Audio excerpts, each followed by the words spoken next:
Coming to you from nowhere near the entertainment capital of the world, this is the Fancounters Celebrity Podcast. You were like the carrot top of interviewers. Wow, how disappointing was that question? You did not just ask me that. Well, that's a big question. Never mind, I'm done. I'm not doing the show. Wow, I can't believe it. I'm telling you, I'm hooked. Nick. Yeah, he's so awesome. He's still a good friend of mine. Welcome to the Fancounters Celebrity Podcast. My name's Nick. Thank you so much for joining us and being here with me this week. It has been a long time, since May 21st, since we last released an episode. And this is episode 180 coming out in September. And we're so happy that you came back to join us to find out what's been going on. Where the heck were you? I'll answer all those questions for you here today. Our Instagram is at Fancounters Live. We also have a YouTube channel. So if you're listening to this podcast and you want to see the podcast, just head on over to YouTube and search Fancounters Podcast and you'll find us. Help us with our numbers by subscribing, and you can listen to the show and watch it at the same time right over there on YouTube. We also have a Facebook group. If you go to Fancounters on Facebook, you can check us out there. Now, I haven't posted in a little while, but I will get back to doing that pretty regularly as the show continues in the month of September. So we're back. It's awesome to be back. Thank you for being here. If you want to know where I've been, it's a pretty simple answer. I have a small business. It's a video production business, and May and June are my busiest months of the year. COVID made them especially busy because a client that would normally only do 3 or 4 shows did like 8 shows or 10 shows, or one studio did 14 shows, and those all had to be filmed, edited by me because I do all the post-production, and then finally distributed to the clients. So that's 108 shows we did in 56 days. It got really crazy. And then after that happened and I got all those shows pumped out right around the 4th of July, I went on a trip with my family because a well-needed vacation was definitely something that I had to have. And then following that, I coached my last softball game for my kids. And the next day I flew to Las Vegas, where I started production on the Heather O'Rourke documentary, She Was Here. Now, as you know, I had Tammy Walker O'Rourke back on episode number 63. And since that time, I had stayed in touch with her, begging her, saying, come on, let's make a documentary about Heather. Well, her mom wasn't having any of it. And it took 2 years to finally convince her that it was the right time. It was the right person, me, to do the movie. And now I'm happy to say that the film has wrapped. We are now done filming, mostly. Because as you know, with a documentary, a lot of the story just ends up unfolding as you go along and as you tell the story. And we have found a few things we need to investigate a little bit further. So we're making a lot of contacts to see if we can get a few more interviews taped.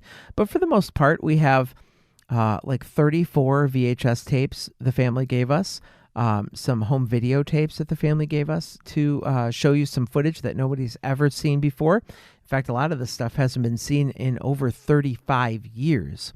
So it's going to be very exciting to put this whole documentary together and get this out to you sometime in 2022. Now, June 4th of 2022 is the 40th anniversary of Poltergeist. And if we can somehow tie the movie into that anniversary, I think not only will it benefit the film, but it will create some good buzz in the press as well. So keep your fingers crossed. We do have a website for the film. If you want to check out the updates that are going to happen there shortly, you can go to shewasheremovie.com. Shewasheremovie.com is the official website for the Heather O'Rourke documentary, She Was Here. Anyway, so that's kind of the delay as to why there hasn't been a podcast in over 3 months. But hopefully we can now get these to you on a regular basis. It's certainly my goal. I love doing the show. I've thought of a lot of ways to change it, to make it a little bit more interesting. To be honest, the audience listener base, although very strong, isn't what I thought it would be after 180 episodes, especially when I have my friends over at, their show's much different, but the Who Are These Podcasts crew, which I'll talk about on the next episode, I went to their live show, and I've got some stories from that to share with you because, as you know, I've been on Who Are These Podcasts a few times, and it was a very interesting encounter that I had when I actually got to meet the host and those cast of characters. So that'll be a next week's show that I'll tell you a little bit more about that. But let's talk about today's guest. And today's guest is on a brand new Disney Plus show called Big Shot. And you can check out Big Shot on Disney Plus right now and look for one of the star players. Her name is Deja Mattox. And Deja plays a basketball player being coached by none other than, who is the coach on that show?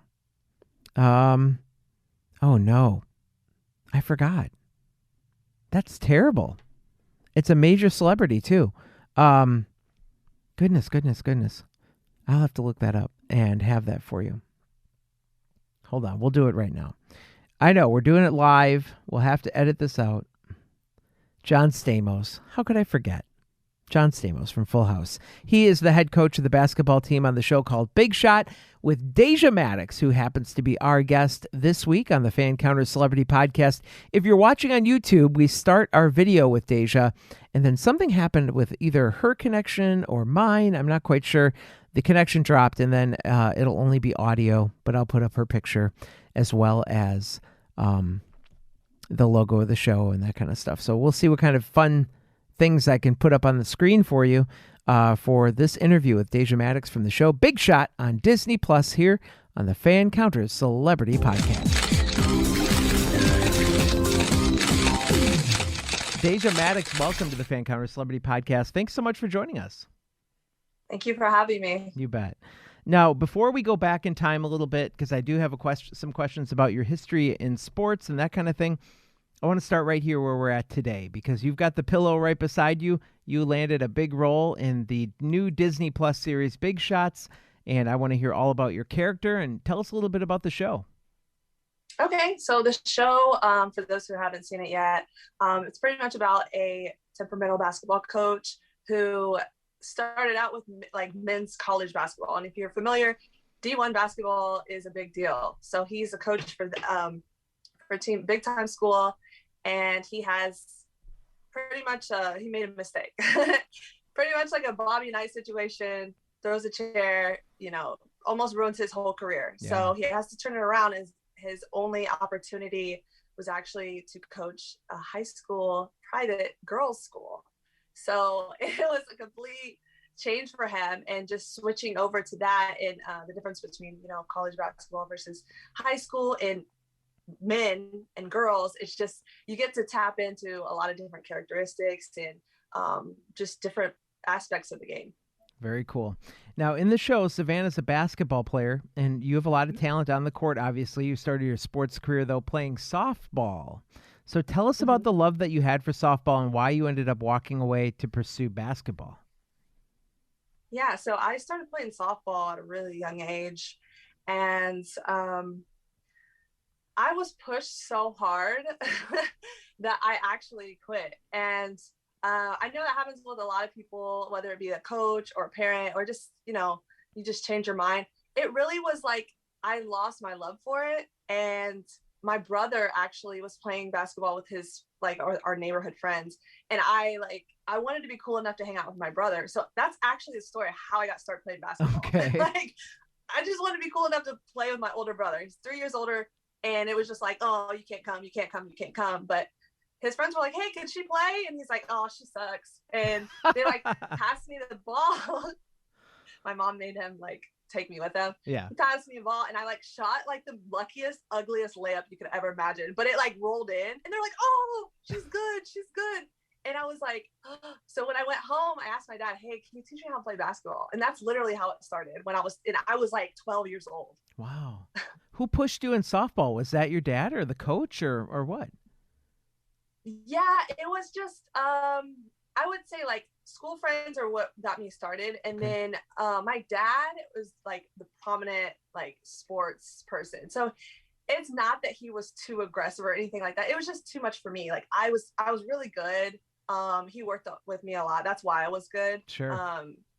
And it was just too much. I was like, okay, now it's I don't know, I want to do something else in basketball, like just naturally like transition and like took over my life, and I loved it. It was like nothing else for me. And you didn't feel pushed then, right? Maybe everybody who kind of got, we're not going to, do the same mistakes or whatever. It just felt more natural for you to be in that sport. Yeah, I think it just naturally was a sport for me. And when I first started, I was really, I mean, at that age, you haven't really hit puberty yet or anything like that. So I started out as a point guard, and then, I'm getting older, and then all of a sudden I'm starting to grow. And in high school, I literally grew an inch every year. So Wow. like I started as a point guard, then I'm like, okay, still a point guard. Now it's shooting guard. Okay, now we can play the three. Okay, now I'm going to be a forward at this point, because it's like I'm the tallest one on the team. Yeah. And like, but I play like a guard, so it's kind of like just ended up that way. Now, you grew up in Indiana. We're in Wisconsin, so we're kind of neighbors. You played Oh. yeah, exactly. So Midwest people right here. You played for Indiana State University, right? And then you went overseas. So tell me about how that happened, where you're playing college basketball and now you're playing overseas. What was the opportunity that led you to do that? Yeah, so in college, so pretty much it's a lot of people don't know, for some reason, with women's basketball, they don't know really how it goes. And I was new. I was the only person in my family to play basketball, so I kind of had to learn as I went. So in college, I started as a freshman, played my way through all 4 years, but I think it was like my junior year, through Facebook, agents reached out and were like, hey, are you interested in playing professionally overseas when you're done with college? Like, what are you planning on doing next? And that was pretty much what I saw myself doing. Like, a lot of people think that, oh, you could just jump straight into the WNBA. Not always. It's really tough because there's not a lot of players on the rosters. Right. So I always want to experience overseas. I love traveling. So when I was about a junior, I got messages from agents, but it's like you can't like really say much at that point because you're still, your NCAA eligibility. But by my senior year, I had options, and I knew that I was like, okay, this is my goal. I want to play professionally. There is no plan B with school. Like, I was just like, I'm getting my education paid for, great, but I'm a hooper. Like, I'm going to play overseas. I don't care what anybody's saying. So that was what I did. Once I graduated, I did select an agent who you mentioned like a couple different offers that I had. So I took on the one for Luxembourg first, because Luxembourg was so small, but it was such a cool, like, rich country. I knew I'd get to see a lot of different things with culture. They had like a lot of exquisite things because it was such a small, like, knit community, and like their basketball was competitive. So I was like, let me go there and try that out. Wow. What was that experience like, leaving home for the first time? I mean, going from Indiana to overseas, now you're not with your family, your support system is very far away. Was that a little scary? Woo! Yes. So I selected Indiana State because I wanted to be around my family. So it's like, okay, I have that, close-knit group. And then it's like, okay, now you're about to go overseas and play without anybody. And it's like, wait a minute, like, no one, like, I don't know anybody here. Like, you really just have to trust your agent to have your back.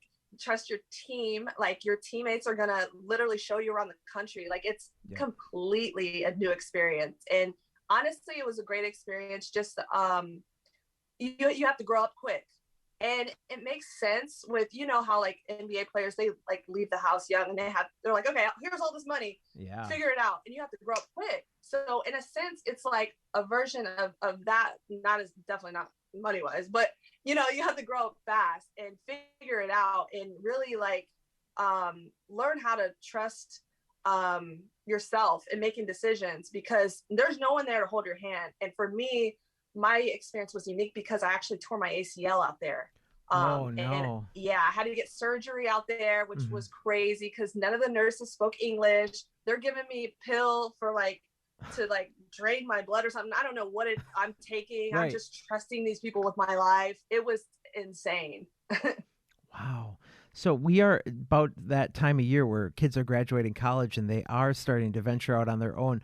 What is the biggest, you don't have to tell us your biggest mistake, but what's a mistake that you made that you learned from that if you could give advice to somebody else to avoid, potentially what you might have experienced or what can give them a great experience if they're moving away from home for the first time? For the first time? Yeah. I would say, honestly, believing in the negative talk from other people, I think is a big thing, because some people are like, okay, I don't think you'll be able to, you might not be good enough, or you might not, it's just like that negative talk. Yeah. So trusting people that have been there before you, and absolutely not being afraid to ask questions. Like even like social media, I'm like, look, if you have a question to ask, like if you're trying to play basketball and you want to ask me a question, please feel free, because I lived that like trail. So it's like, I'm able to tell you, don't trust anybody, but you know what I mean? Like, Yep. Don't listen to the negative talk from parents, other people that just kind of like never experienced that life before, and they just want to kind of down you. Like, I would say, don't listen to them, and then just don't be afraid to ask people that have been there before, like how, like if there's anything that concerns you, just ask. Great advice. You mentioned the WNBA before. Mm-hmm. Was that ever something that came up at all? Well, for me, since my injuries, that was tough. I had somewhat of an opportunity, but it just wasn't, at the time, I didn't believe that the money was enough for me to really jump into it. Sure. I wanted to experience, the culture, like playing overseas. So for me, it's been like it wasn't like a usual path taken, because I had torn my first ACL in college, tore my second ACL my rookie season overseas. At that point, if you're not on that radar during that time, it makes it really hard to get into it. So I never really had like the proper, camp tryout or anything like that. It was really like kind of like a word of mouth, and I actually met one of the coaches, and it was like, oh, like work out with somebody, maybe have the opportunity. But by then it was kind of like I had too many gaps in my career. They cut down the roster size down even more, and it was just kind of like, right now I just don't see it. So I never really like had that, like path that most people got Sure. to take to do it. So it wasn't an issue for me. I also wanted to be in LA and pursue acting. I want to talk about that in 1 second. But before that, a lot of things happen for a reason. And this might have been kind of the world's telling you this is why the WNBA isn't going to be your thing. You have a lot of success now in basketball. Now you're kind of thinking you did move to LA, which is what you talked about, and you moved into acting. When did that become a thing? Because playing basketball and acting are kind of two totally different things. So when did you decide, yep, I'm going to go for this now? So back in time when I was younger, my brother was doing acting growing up. So my parents tried to push me into it. I actually did 2 commercials when I was little, but I got so shy that I just pushed into sports. So it was like I came back around into it once I was kind of like when I moved to LA. I would come to LA actually when I moved to San Diego first. So I first moved to San Diego, and then I would come out like every weekend. And it was like, I've always wanted to try this. Like, I want to learn, I want to figure this out, because there's something inside of me that tells me this is what I'm supposed to do. And I couldn't figure it out. So I'm like, okay, so I quit my job, moved to LA, like so many millions of people. And I picked up some acting classes, and then that's where it started. It was, of course, everyone's like, you hear people say, oh, you should do acting, you should do acting. But it's like, I've always wanted to do that personally, because when I was younger, I felt like I never really gave myself a chance. Okay. So it was kind of like me getting into it was me actually getting that chance back. And it channels in the competitiveness like basketball. You wouldn't believe it. It's the closest thing I've ever gotten to that passion that I've had for basketball. Now, before Big Shot, though, you did shoot a commercial recently with Tiffany Haddish. Did that experience help you with walking onto the set of Big Shot for the first time and being a little bit more confident? Yes, I would say that definitely helped. With that commercial, it just, of course, you don't know who's going to be, alongside of you in the commercial until it happens. So just seeing Tiffany, it was like, wow, like, okay, this is a moment where it's like all the work you put in, because people don't know like how long I've been trying to pursue it, and like at classes and like just behind the scenes stuff. So it's like to actually get an opportunity to like just step foot in, like show your stuff. It's like, okay, there's so much that you put in, but nothing prepares you for that split second where you're like, okay, this is serious. Yep. Like this is real. So it was such a fun experience, and they pretty much let me ad lib a little bit on that. So it was cool because I really got to kind of like be myself. And even though it's a short clip commercial, it did prepare me for being on set with John Stamos. I mean, that's like a legend. So it's like having that commercial did, in a sense, have me prepared for kind of like that 1 second of, oh wow, this is a star. What was the commercial for? It was for DoorDash. Ah, okay, all right. Just trying to place what ad I might have seen her in. Yeah, you know, you did a lot of interviews about this show, and the one thing that most of them leave out is what you just mentioned. The star power that is a part of this show is pretty much unlike any other. I mean, who doesn't love John Stamos, Brad Garrett on a David E. Kelley show? It's a very cool thing. Like, seriously. Okay, well, here's your first TV show, and your first scene is with John Stamos. Okay, got it. It was amazing, and I'm just forever grateful for the opportunity. He doesn't seem like a diva at all. He seems like somebody who would just stay on set and bond with his castmates and that kind of thing. Is that the experience that you had? I can honestly say you would feel like he's your next door neighbor. The way he just speaks to people and makes you feel welcome. I mean, like, just the first day, he was just like, oh, wow, great job. And it's like, okay, but wait, like, you're you, and like, what? And it's just like, oh, tell me about, and it's just like regular conversation. And it's just like, wow, like, he's not who you would assume based on, like, you know, Hollywood stereotypes and things like that. He's the coolest, down-to-earth guy I've probably almost ever been around my whole life. Like, he's really cool. Wow. Very nice. Now, I haven't seen the show yet, but are you playing a high school kid? I am. That has got to feel really weird, because we know that you're much past high school. We won't talk anymore about that, but what's it like to try and portray that? It was cool. I mean, it's in a sense, on the show, for people that haven't watched it, Savannah's not really like me, like who I was in high school. Like, people assume because you put in all this hard work, and you're athletic, and you're successful, but in high school, it's like, it's so funny because your characteristics, it's just different. Savannah's different from a little bit of an arrogant standpoint. She's she knows she's good. She knows she's good. She's used to hearing it all the time. But me playing it just as, it's been a couple years since high school, like, tapping back into that fun side was great. It was a great experience. And to know that I'm able to pass as a high schooler is the most awesome compliment. High school has certainly changed. I work in a school, and it's a K-8 school, but even still, there's so many different things that kids are involved in and stuff. It's got to be very hard to adjust back to the mindset even of a 17 or 18-year-old kid. Absolutely. Like, did you prepare for that by hanging out with kids to know the mannerisms and the speech? Luckily, I've already been around a lot of kids, and like with coaching and stuff through Venice Basketball League. I help with their kids. They do like a KBBL kids camp. And then I coached with the Clippers. I was a youth coach for one summer, like a few summers ago. So I do kind of remember just like honestly, their youth back when I was in high school, like, way different now. Like, these kids are so multi-talented.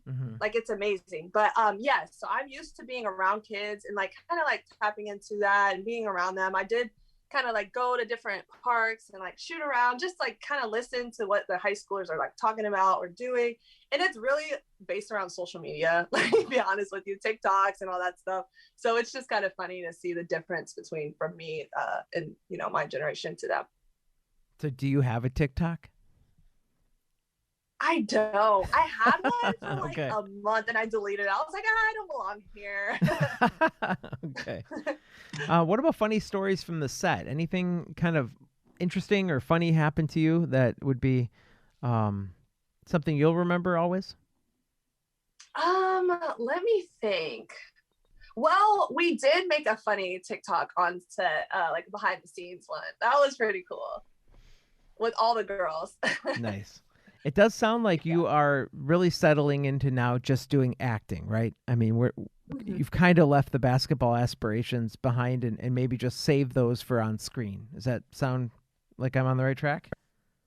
Whew, you're heading down the right track. It's tough. It's gonna be tough to leave basketball behind. I would say it's 80% acting and 20% basketball. So it's like if I have like a cool little opportunity, maybe go back to Maldives and play again, which was like a few months because it's a tournament, I would definitely do that. But I wouldn't say long term I would do pursue basketball anymore now. Okay, but you are designing a shoe, right? A shoe? Aren't you custom designing a shoe? Oh, no. I'm working on my own clothing brand. Oh, okay. So All right. maybe yeah. I thought I read something about a shoe, and I thought that was a basketball tie-in. So, well, tell us about the clothing line, though. What can you tell us about that? I'm working on. Yeah, so I'm still in the work unisex line for kind of like jocks. Like it's like fun hoodies, shirts, sweatpants, shorts, just a fun everyday. Anybody can wear it. I call it pandemic wear. Okay. Yep. Anything comfortable? Yes, everybody's dressing comfortable, kind of going to the grocery store, chilling. Like that's just what I'm about. I love my sweats. I love, my athletic wear, but nothing like too crazy. No like dry fit. It's just comfortable everyday, just things that athletes and whoever wants to be an athlete. If you're watching the Lakers game, I want you to be able to wear my clothing. There you go. And where can we get it? When will it be available? Do you have any launch dates right now? Launch date is to be determined. Okay. I'm still working on that. I ordered my samples, so I'm getting those in soon. Those are taking forever because obviously with pandemic slowing things down for overseas shipping. But I'll post it on my Instagram, so I'll let everybody know. Well, your Instagram handle is very clever. It's called It's Deja Vu, which I like that. Thank you. But it's funny. You've got a statement on your Instagram that says she used to be the sweetest girl. So is this introspective, or are you talking about somebody in your life? No, that's me. It's just I don't know. It's like there is a song where she used to be the sweetest girl. Like it's like in the song. So it's like you're a Midwestern. We grow up and we're sweet as pie, and then it's like we go through life and we learn things. So I like to say I used to be the sweetest girl. I'm still sweet, but I'm not I'm not super naive. I'm aware of life, and I still have my heart though. Look, we are super sweet until like life knocks us on our butt sometimes and teaches us some lessons. Absolutely, I couldn't agree more. Deja, we're halfway through the year. So, what goals have you accomplished so far, and what's left on your to-do list for the end of the year? Ooh, for the end of the year. Okay, so I would say I really want to book a national commercial. That's on the to-do list. Okay. I just signed with a new agency, so I'm really excited about that. And just, there's so much more. I'm crossing my fingers for season 2 with Big Shot. Yes. That's number 1. And just there's other things too. Off the top of my head, I would just say, going after every audition I get with, as much confidence and determination as ever. And, whatever comes my way, I just hope to inspire younger kids. And I just hope to be here for whoever needs my help. Awesome. Now, I want to end with our favorite question. It's something we ask every guest that comes on this show. We love hearing about your encounters with your fans. So when you think about people who have come up to meet you and have been excited and have recognized you in weird places, do you have any weird, fun, creepy stories about meeting your fans? I have one. Everybody's got one. Yeah, I have a few, but the one that stood out, one's super creepy. I can't even tell that one. Okay, but the one that comes to mind Go for is I was in Florida with my parents on vacation, and we were at a Cheesecake Factory, I believe. And I see this couple. There's a guy and a girl, and they're just staring at me. And I'm looking at my parents like, I don't know what's going on. But we go to sit, and this couple that they had gotten there after us, they sat right beside us, and the whole place is like almost empty. So we're like, okay, out of all the seats, they kind of like sat right beside us. Mm-hmm. So I'm eating, just, minding my business. And then I feel a tap on my shoulder, and I look up, and it's the girl. And she was like, hey, can you take a photo with us? And I look up at my parents, and they're like, who do they think you are? Because we're in Florida. Like, it's not like we're like, You're not in LA. Indiana or in California. Yeah, like we're in Florida. Mm-hmm. So I get up to take a picture with her, and she hands I went to take the picture with her. So I go to like put my arm around her, and she was like, oh no, I'm taking it. So I was supposed to take a picture with her boyfriend. And I was like, oh, okay. And then he looks at me and whispers, you're taller in person than I thought you were. And I was like, okay, odd, but okay. So we take the picture, and like, she didn't even want a picture. And they're like, thanks, Deja. And then that was it. That was the end of it. And my parents were like, how did they know you? I'm like, Instagram, but it was just so random and weird that he like whispered, like, you're taller in person than I thought you were. Yeah. I'm like, what? That's a little off-putting because, and then you don't know exactly how did you know me? Like, okay, thanks, guys. Like, it just threw me off because I thought it was like the female that was like, oh, maybe she plays basketball. I was like, oh, here's, Deja, whatever. But yeah, it was just like, she asked for him, but it was just, threw me off. That's really cool. Thanks for sharing that with us. We mentioned that your Instagram is It's Deja Vu. Is there any other sites that we can follow you on social media and keep up with your career? That is actually, do you guys talk about Triller? On Triller, I'm on there. I believe I'm the same thing. It's Deja Vu on there. Excellent. It's like another form of videos and music put together. Okay. I have not checked out Chiller. I'm showing my age now, so I might have to go look that up now. You're good. Well, thank you so much for being with us, telling us a little bit about this show, Big Shot, that you can check out right now on Disney+. Deja, I hope you have a great end of your summer, and also we want to see season 2. If John Stamos gets season 2, he's got a pretty good track record after that. It's getting to that second season that sometimes he has a hard time with. Yeah, that's a fact. I'm really excited. Regardless, I'm just happy that I could just be there and showcase anything. I'm happy because a lot of people can't say that. Nope. You have way more success than a lot of people who even appear on a show one time. I mean, you've built up to this point. There's no reason you're not going to go forward and land that major commercial or even another series. And let's get season 2 coming. Yeah, let's get it. Thank you so much, Nick. I Thanks, appreciate Deja. you. Have a great rest of your day. Thanks, you too. Bye-bye. Bye. A big thanks to my guest, Deja Mattox, for joining us on the show this week.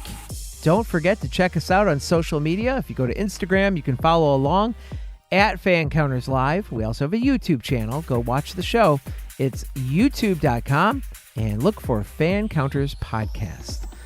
If you would like to email us, you can contact me at hello@fancounters.com. And next week, I'm going to talk to you a little bit about the plans for the show coming up, my show, as well as talk to you about the Who Are These Podcasts live show that happened in Chicago. So I'm looking forward to talking to you about that. I've got some stories to share with you.